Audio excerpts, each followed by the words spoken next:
Zbór. Witam Was bardzo serdecznie w kolejnym odcinku. Zaznaczam, dzisiaj mamy 10 marzec, jutro się odcinek ma ukazać. Specjalnie tak długo zwlekałem z tym odcinkiem, no bo nie, było to troszeczkę uwarunkowane sytuacją, która jest obecnie za naszą wschodnią granicą i tym, co zrobi nasz rząd, ponieważ uchwalili niedawno na dniach, tak, chyba 2 dni temu uchwalili nową ustawę o obronności kraju. Na początku, zanim przejdziemy dalej do materiału, w opisie filmu zostawiam Wam link do petycji odnośnie polowania na pióro w województwie śląskim i bardzo Was proszę o podpisanie, ponieważ jest to nasza wspólna sprawa, tak, myśliwych. Ale po kolei.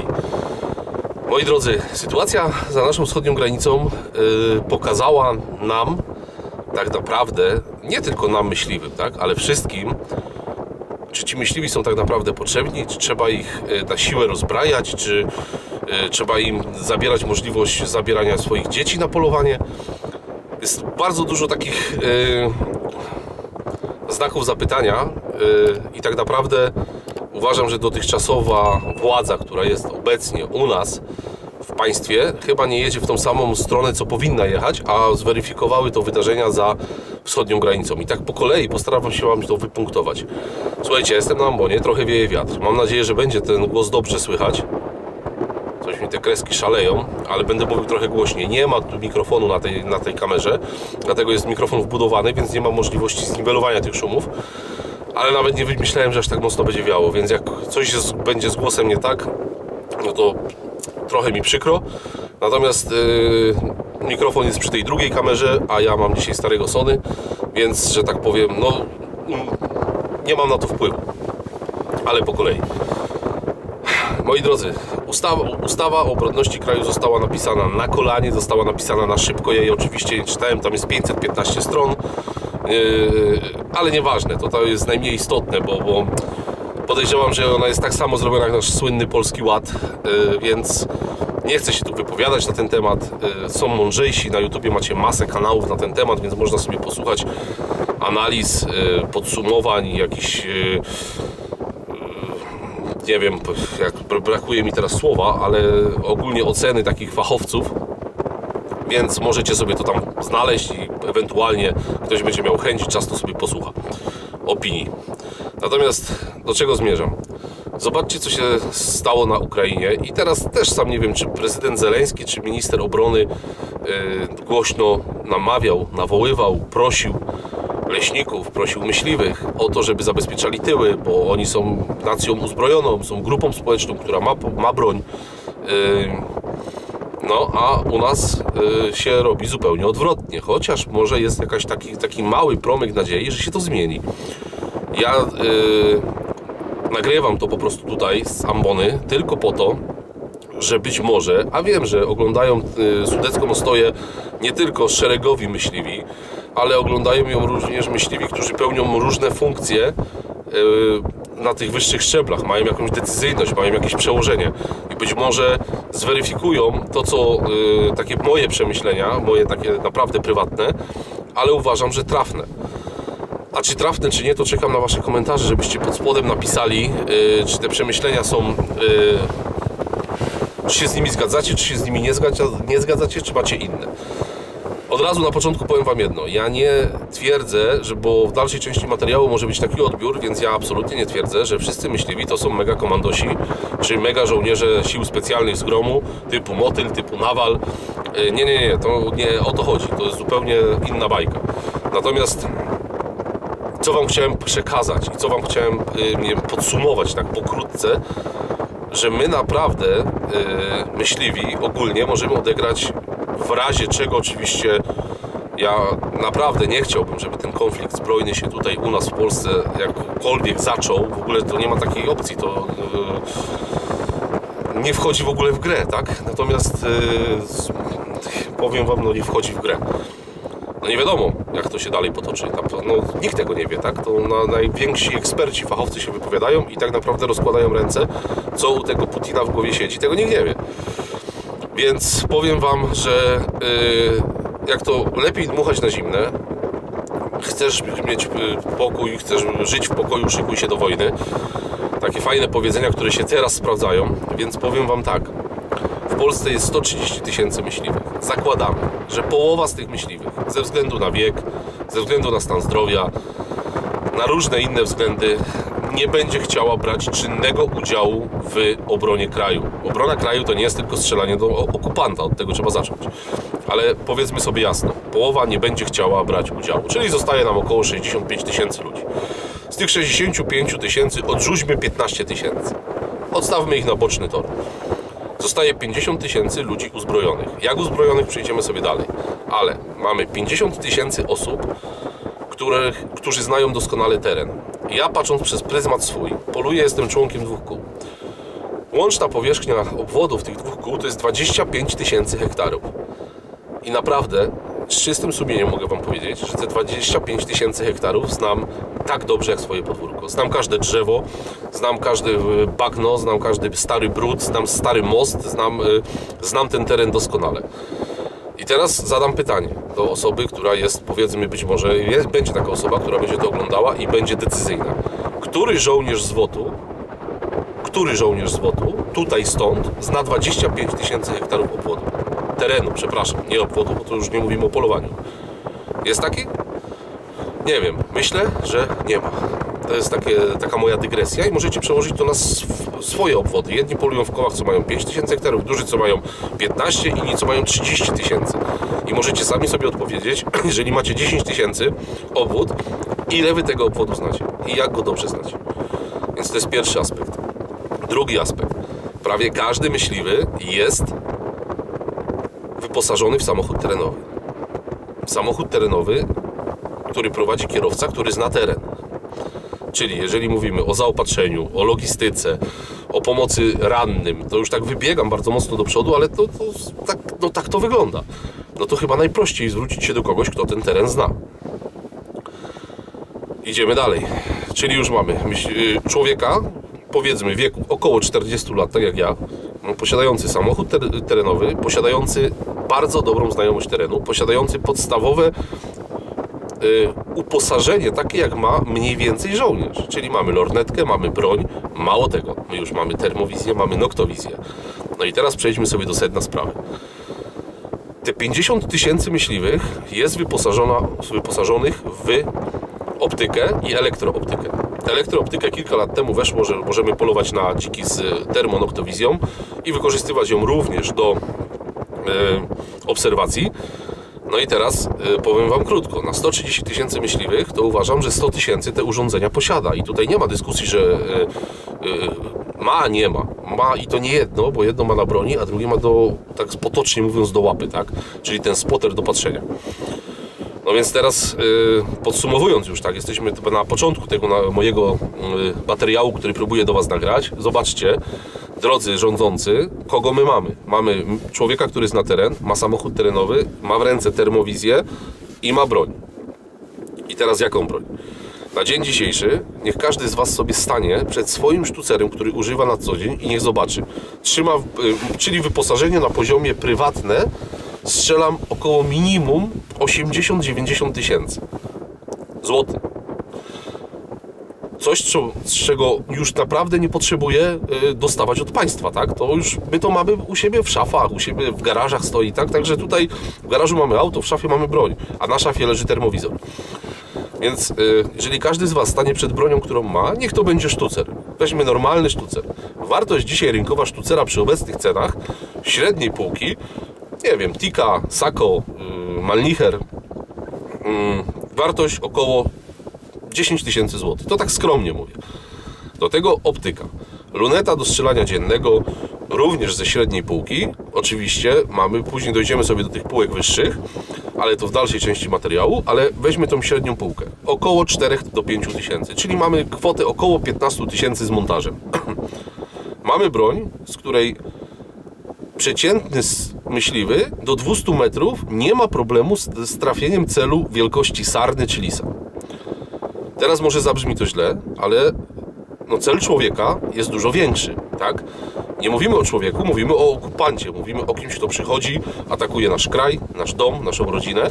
No więc nie uważam, żeby dla przeciętnego myśliwego, który przynajmniej raz w roku jest na strzelnicy, ale też sobie do tego przejdziemy dalej, żeby cel wielkości człowieka był dla niego problemem na dystansie 200 metrów. Jeżeli mówimy teraz powiedzmy o tym działaniu dziennym, ma do tego lornetkę do obserwacji powiedzmy średnio około 2-3 tysiące złotych.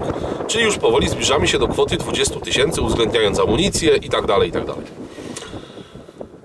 Teraz równocześnie możemy działać w nocy. Mamy termowizor, dobry termowizor do patrzenia w dzień. Ja używam, wiecie dobrze, Accolade, używam tego pulsara Accolade, używam Zeissa DTI, więc weźmy średnio dobry spotter w tej chwili około 15 tysięcy złotych. No, czyli już się zbliżamy do kwoty 35 tysięcy. Idziemy dalej. Na broni możemy mieć założony celownik termowizyjny. Ja używałem Traila, teraz mam Termiona, nasadkę Kryptona, kolejne 20 tysięcy. No więc moi drodzy, no w tym momencie dobijamy już do kwoty 50-60 tysięcy w samym sprzęcie. Ten sprzęt, który my posiadamy, to mówimy na razie tylko o broni, tak? I zobaczcie jedną rzecz. Jakiej jakości jest to sprzęt, skoro jak wejdziecie sobie na stronę PZD Wrocław, klikniecie w aktualności i na trzeciej podstronie bodajże sprawdziłem to, zanim tutaj do Was przyjechałem nagrywać to. Zobaczcie, kto się zwrócił do nas, do myśliwych, z prośbą o wypożyczenie modeli, jak tam Pulsar, ATN był, jakieś tam marki były podane do przetestowania. Jak się komuś nie chce szukać, a może sobie to sprawdzić oczywiście, bo to na stronie PZW Wrocław, nie PZW, przepraszam, PZD Wrocław jest, agencja ABW poprosiła nas, myśliwych, o możliwość udostępnienia sprzętu.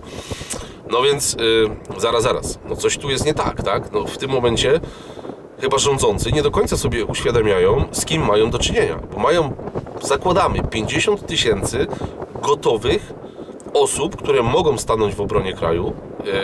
Jeszcze raz powtórzę, nie na froncie, nie biegać z kałasznikowem, ale nawet przy pomocy, przy logistyce, w ewentualnych już tych wyższych szczeblach zagrożenia mogą być realnym zagrożeniem dla wroga.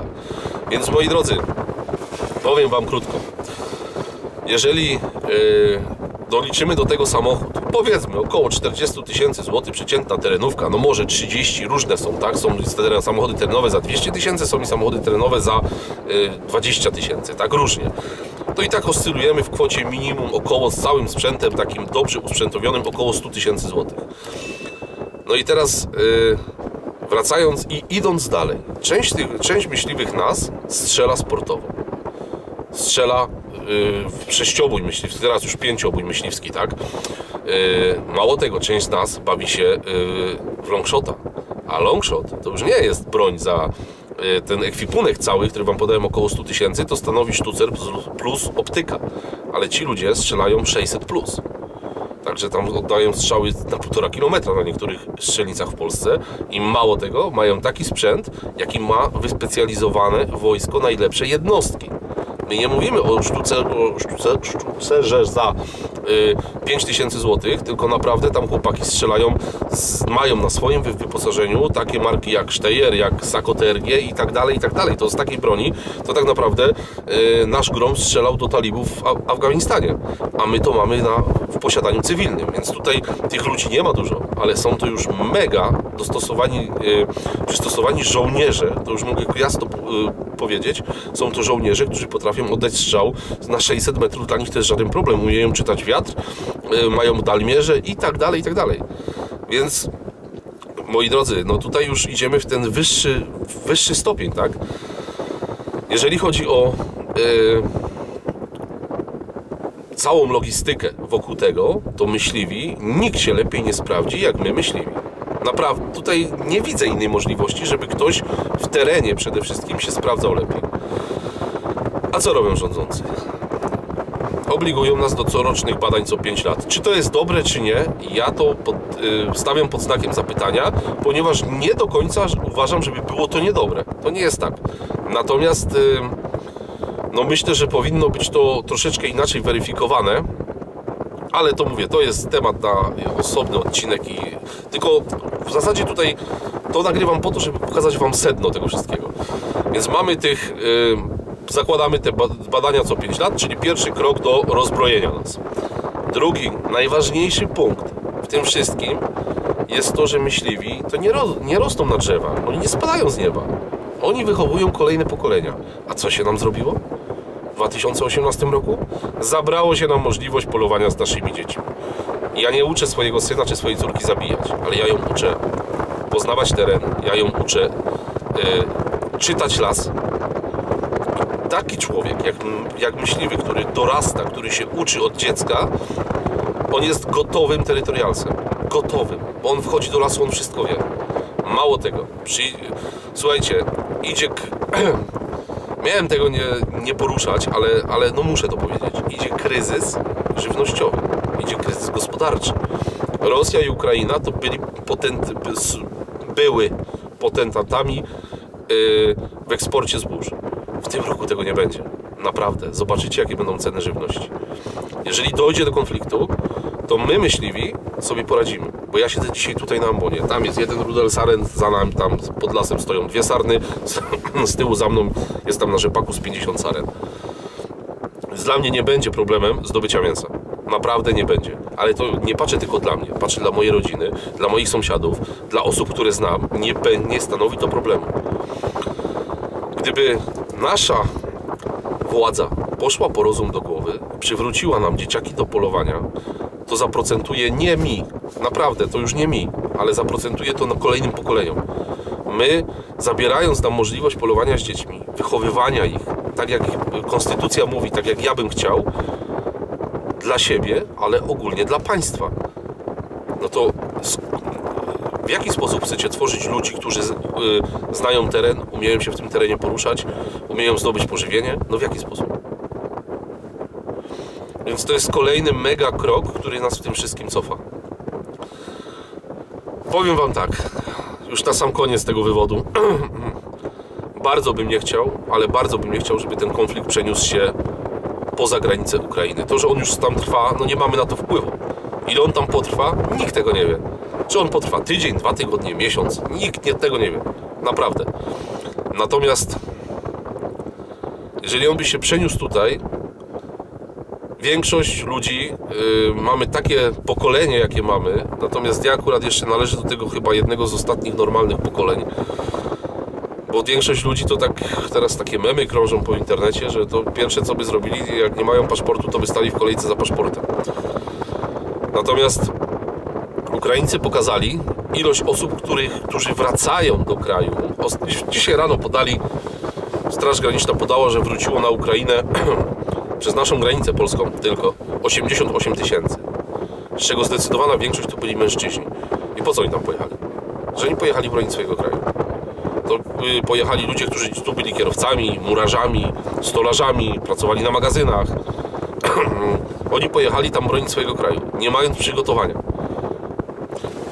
My w strukturach PZD-u mamy lekarzy, mamy zawodowych kierowców, mamy policjantów. I teraz wam jeszcze muszę jedno powiedzieć, bo mi się przypomniało. W dniu dzisiejszym mój dobry kolega dostał rozkaz, bo jest mundurowym, czynnym, dostał rozkaz pojechania na granicę na wschód. Czy na granicę, czy gdzieś tam do Rzeszowa, nieważne. I dzwoni do niego przełożony i mówi tak, wiesz co, jak możesz, to wiem, że masz termowizor, to weź go ze sobą. Jakbyś miał jeszcze noktowizor, to też weź, bo my nie mamy. No to już dochodzi do absurdu. Dochodzi do absurdu, słuchajcie, gotowy pracownik mundurowy, funkcjonariusz, osoba na stanowisku ma zabierać swój prywatny sprzęt. I w takim momencie państwo umie poprosić. Natomiast my jak prosimy i my jak coś chcemy, no to się nam zamyka drzwi. Ja wam tutaj podałem w tym materiale krótkim otwarte drzwi. Nie musicie ich wyważać. Wyciągnąłem dłoń, po prostu podałem wam dłoń. Jeżeli chcecie, to przyjmijcie, drodzy decydenci, i zastanówcie się nad tym, co robicie. Bo to, co nas czeka za, no ja nie wiem, czy za miesiąc, czy za 5 lat, tutaj trzeba patrzeć przyszłościowo.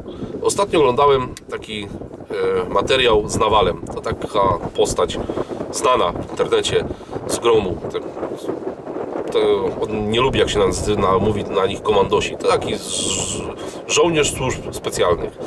I ma 100% racji, że w Europie i na świecie jakikolwiek większy konflikt zbrojny występuje co 30 lat. Czyli co 30 lat występuje nam konflikt zbrojny. No i teraz pytanie. Jeżeli ten konflikt ustanie, a mam taką nadzieję cichą, tak wielce sobie liczę na to, że w końcu Daleki Wschód i Chiny tąpną nogą, powiedzą dobra, wystarczy i Władek będzie musiał się cofnąć.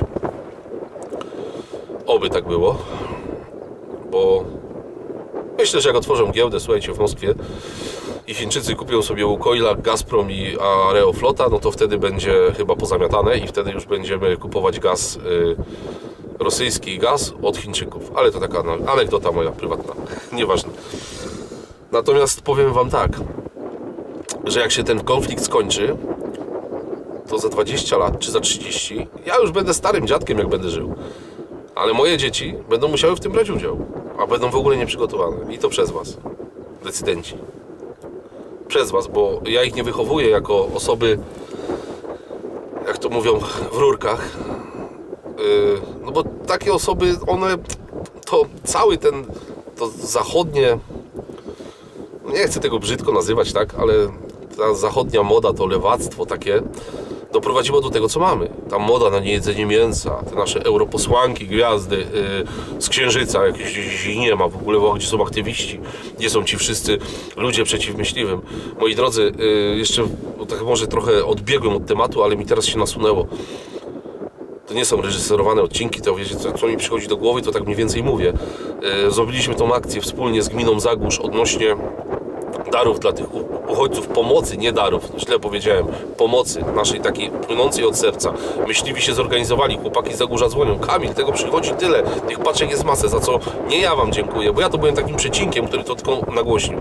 Dziękują wam te matki, te dzieci, te osoby starsze, tak, no bo to były rzeczy pierwszej potrzeby i wyście je wysłali.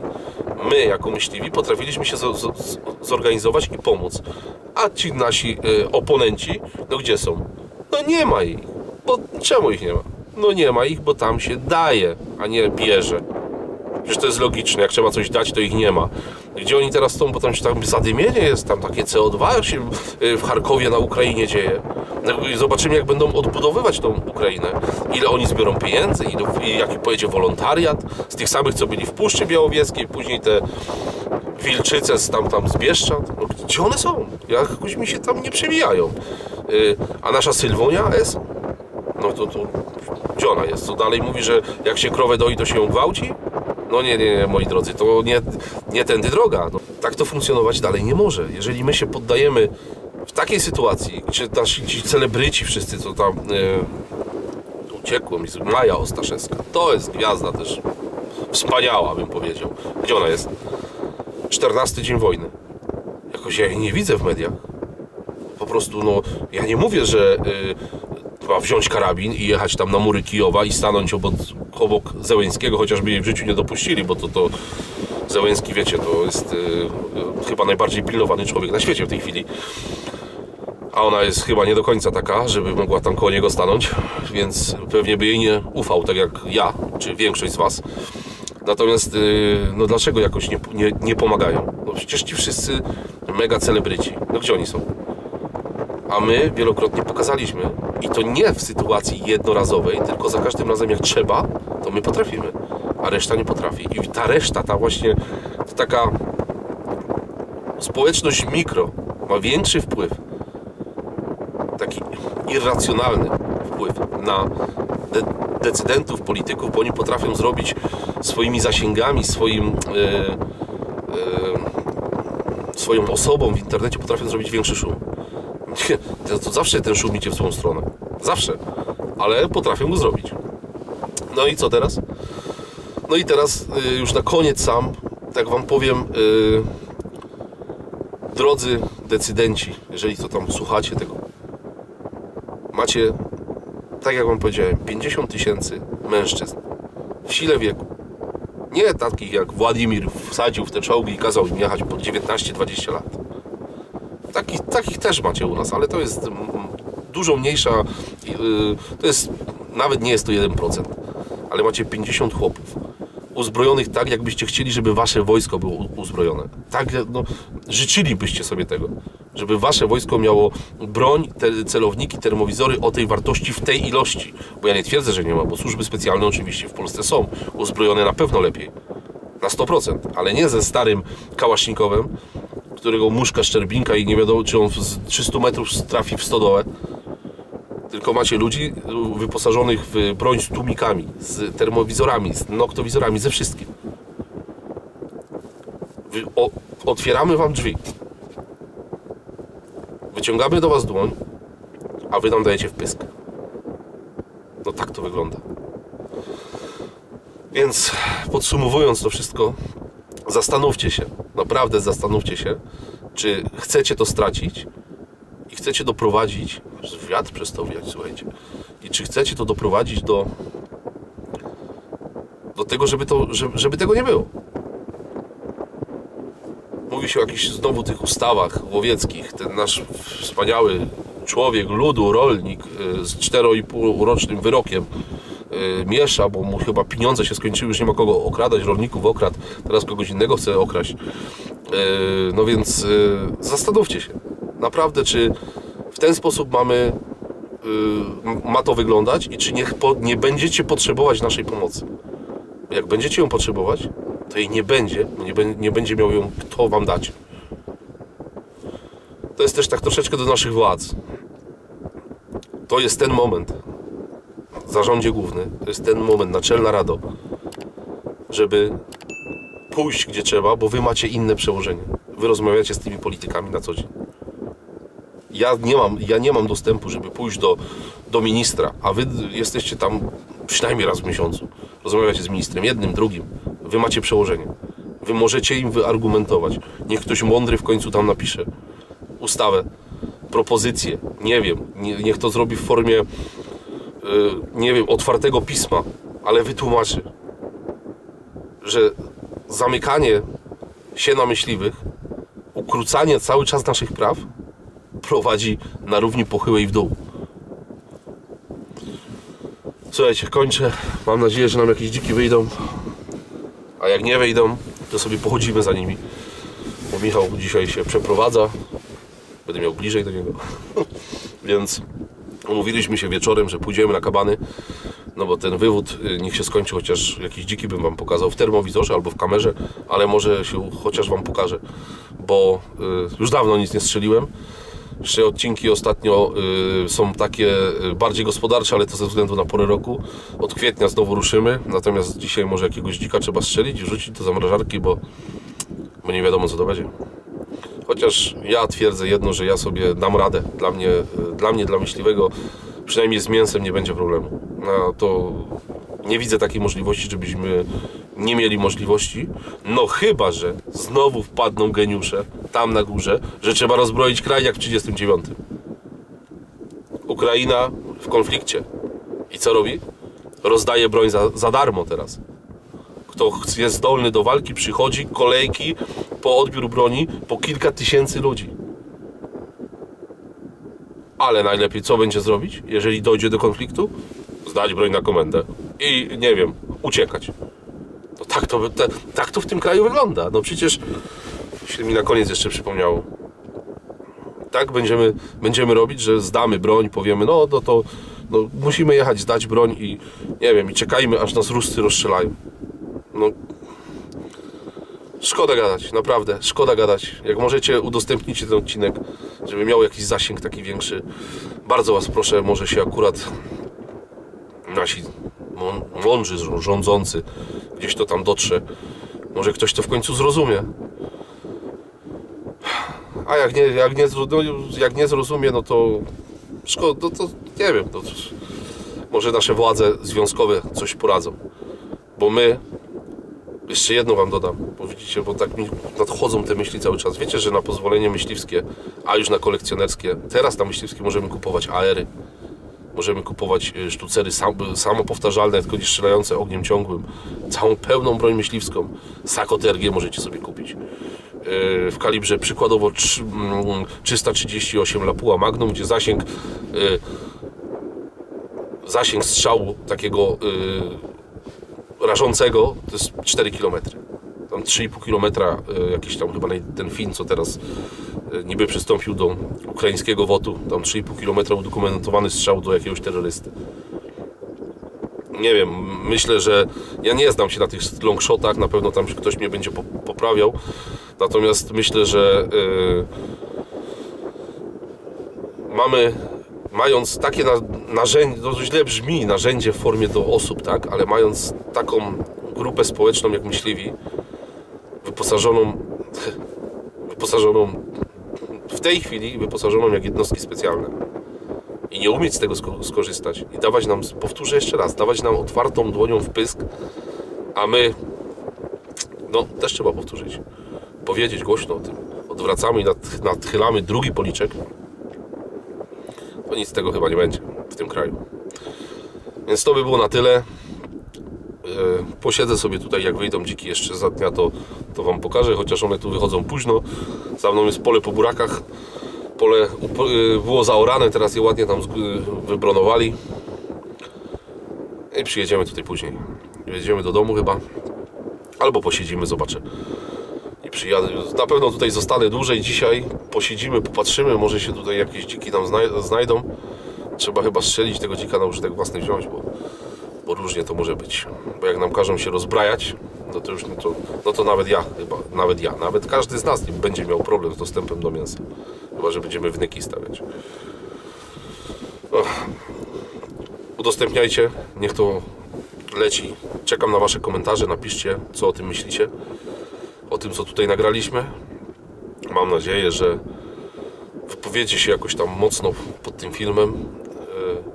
Być może trafi to jakiegoś posła, ministra. Wątpię, bo to teraz mają inną akcję. Teraz to akcja zakupowania czołgów i tak dalej, ale nie tędy droga. Naprawdę, to miejmy nadzieję, że ktoś się obudzi w końcu i powie, że nie, że będziemy z wami rozmawiać. Jak z każdą inną grupą społeczną nie będziemy was dyskryminować, drodzy myśliwi. Do zobaczenia. Jak już chyba będzie ciemno, bo dzisiaj to mówię wam, że dziki to tu szybko nie wyjdą, ale jeszcze trochę polowania w tym odcinku będzie. Także zapraszam.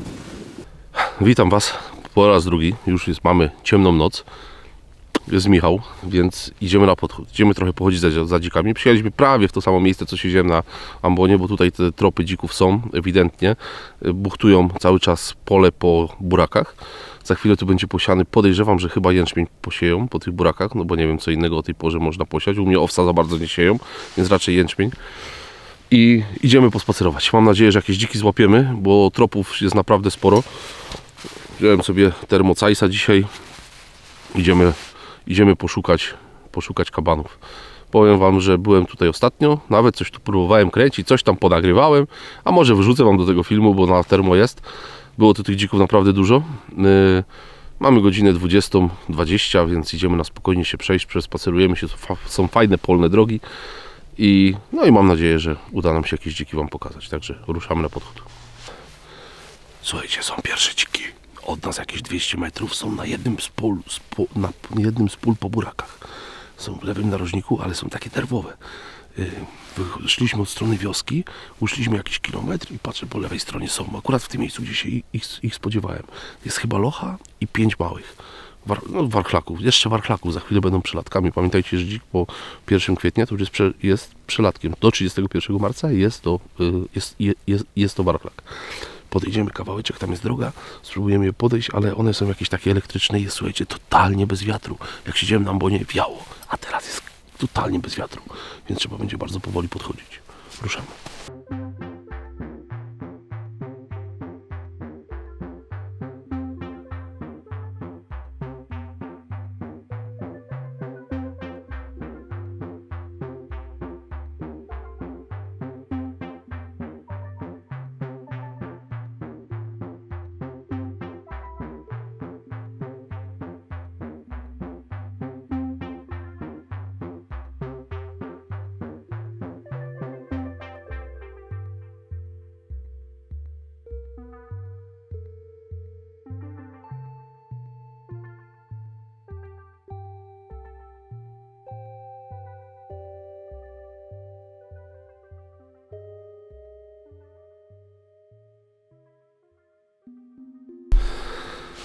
No i niestety, nasze dziki poszły.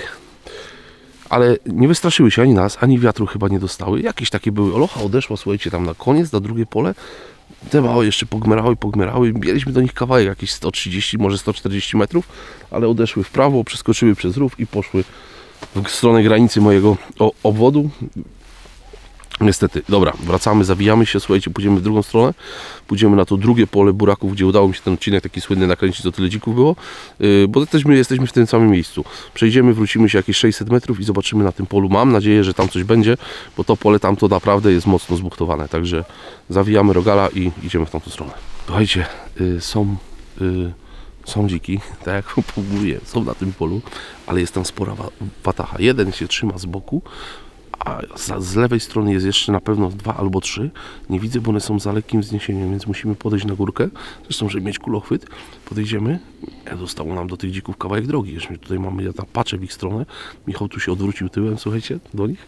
Jest jakieś około 300 metrów, więc powoli wejdziemy i spróbujemy podejść. Mam nadzieję, że się uda. Także rozłożyłem pastora, bo miałem zwinięty, włożony w niższym tym konfiguracji i powolutku idziemy w ich stronę. Ten, co jest z prawej, taki zupełnie z boku, już tak go oglądałem przez termo dłużej, moim zdaniem jest to chłopak, no ale musimy podejść bliżej, żeby być na 100% pewni.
Słuchajcie, do dzików mamy już 100 metrów.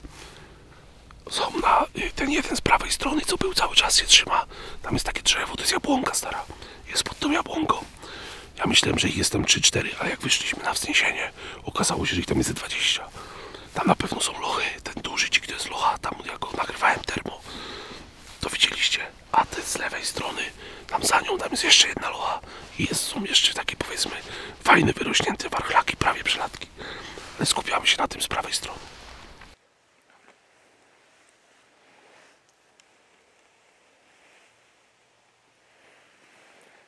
Pojedź w lewo, bo ich tam jest 20 jeszcze.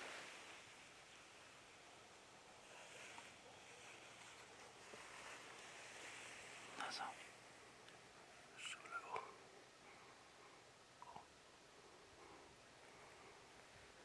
To jest locha, to nie będziemy strzelać.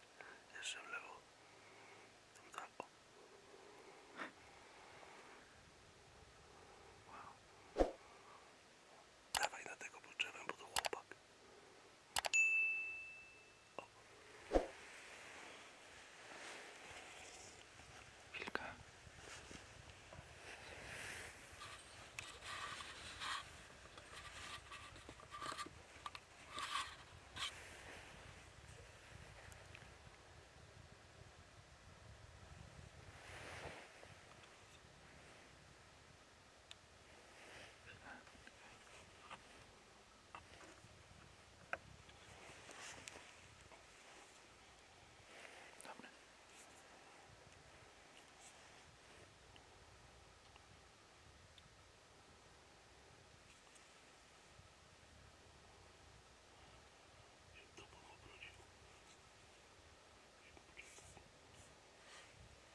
No i już jest po wszystkim. Oddałem strzał, dzik przyjął kulę, przebiegł dosłownie 10 metrów, widzieliście na ujęciu, udało nam się to fajnie nagrać, jednak ten saber, co jest ten doświetlacz dołożony do kamery, robotę robi straszną. Dzik leży.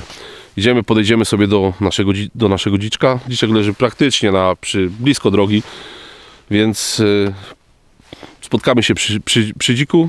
Uważam, że polowanie fajne. Słuchajcie, trochę tych dzików było. Nie wiem, jak to materiałowo wyjdzie. Tam trochę z termo wrzucę, jak będę to montował. Natomiast też nie ukrywam, że byłem wcześniej, widziałem, że dziki chodzą, widziałem, że są tropy. No tak przyjechałem na otropione, że tak powiem. Mówię, jak nie na tym polu, to na tym. Jak nie na tym, to mamy jeszcze jedno. No i trafiliśmy 2 razy dziki, więc tak chodząc tu z Michałem po tych polach, bo już godzina dochodzi nam 22, słuchajcie. Zaraz wam powiem. Tak, jest dokładnie za 50. Kończymy nasze polowanie. Powiem wam tak. Wpadliśmy na fajny, genialny pomysł. Jaki to wam zapowiem w następnym materiale. Jak nam się to uda zrealizować, no to będzie będzie taki pierwszy odcinek, chyba w ogóle w historii polskiego internetu. No ale zobaczymy, co z tego wyjdzie. Na razie trzeba to technicznie rozkminić. Ale może być fajnie, może być naprawdę ciekawie. No zobaczymy, co z tego wyjdzie.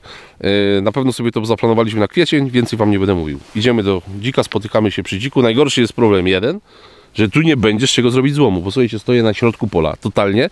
To drzewo, które tam jest, to jest liściaste, nie ma tam nic, więc nie wiem, może jakiś trawiasty zrobimy. Najpierw idziemy do naszego dzika. Doszliśmy, zostawiłem sobie broń pastorał tu obok. Idziemy po ostatni kęs.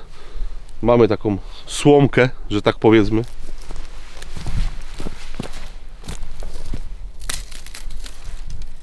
Takiego to jeszcze nie robiłem. Chociaż poczekajcie, może tutaj coś znajdę mądrzejszego, bo to aż...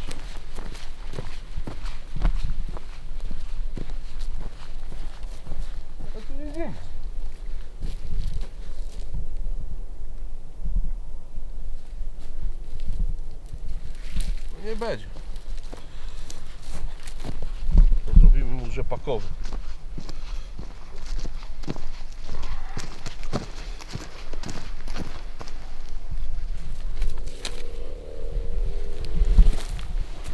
Jelenie tak ten rzepak potraktowały, że...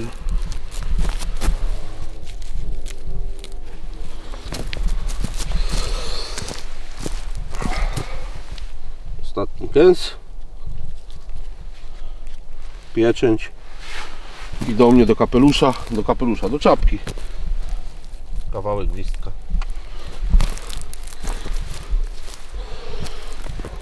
Misiek mi tu świeci, to zgaszę tę moją czołóweczkę. Tak problematycznie, żeby to włożyć.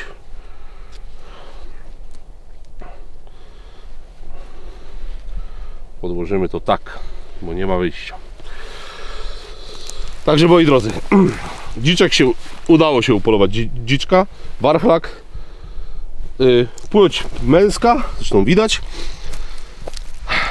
I teraz kolejna sprawa odnośnie termo. Etyczne, nieetyczne. Jakby to było, byłbym bez tego, strzelałbym do plamy. Inaczej, strzelałbym do dzika, tak? Podeszlibyśmy maksymalnie blisko, rozpoznane, dzik. Natomiast dzięki termo widziałem ewidentnie, że strzelam do chłopaka i widziałem to już z około ponad 200 metrów. Wiedziałem, że na 100% to jest chłopak, bo było widać, że był podcięty, było widać pędzel. I podeszliśmy na dystans, nie wiem nawet ile strzelałem, 80 metrów, może 90. No to już było ewidentnie widać, że strzelam do dzika płci męskiej. Dobra, bierzemy się do roboty, patroszymy i kończymy. I no co, czekam na wasze pytania, na wasze sugestie dotyczące pierwszej części filmu. Możecie sugerować mniej więcej, co z Michałem planujemy dla was zrobić. Jeżeli nam to technicznie wyjdzie, no to się powinno udać, zobaczymy. Możecie strzelać, co to będzie takiego. No i tyle, widzimy się w następnym odcinku. Czy będzie we wtorek odcinek, czy nie będzie, to od razu wam powiem, że nie wiem, ale postaram się zrobić. Natomiast następny piątek będzie taki odcinek wyjątkowy. No ale to nie będę wam za dużo zdradzał, bo zrobimy taki materiał bardzo... Nie wiem jak to nazwać, ale powiedzmy, że będzie to materiał poetycki. Także na pewno następny piątek będzie część odcinka poświęcona poezji. A jak to będzie wyglądać, to zobaczycie sami. Dobra, tymczasem do zobaczenia i widzimy się w następnym odcinku. Dashbur.